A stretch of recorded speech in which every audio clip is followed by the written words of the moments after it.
which is an egregious behavior, no question, will they learn more from being suspended or, in that case, expelled from that school, never to return, or from going through restorative justice kind of practice in which that person understands what he or she did to the community by bringing a weapon to school?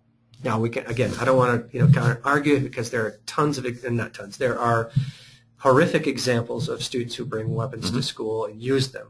And that's a different, that's a different deal, right? Restorative justice. There are stop behaviors in the concept or practice of restorative justice, things that can't happen.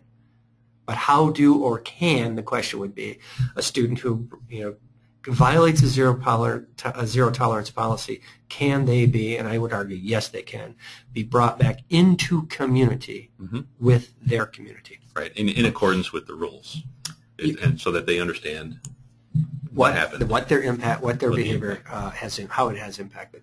You like going out on thin ice? Yeah, that's throw me a life jacket. Here's a question from Rhonda asking about restoring a situation where a young man expresses inappropriate sexual behavior. How does it apply? How does restorative justice? How would you approach restorative justice? Yeah, well, I think that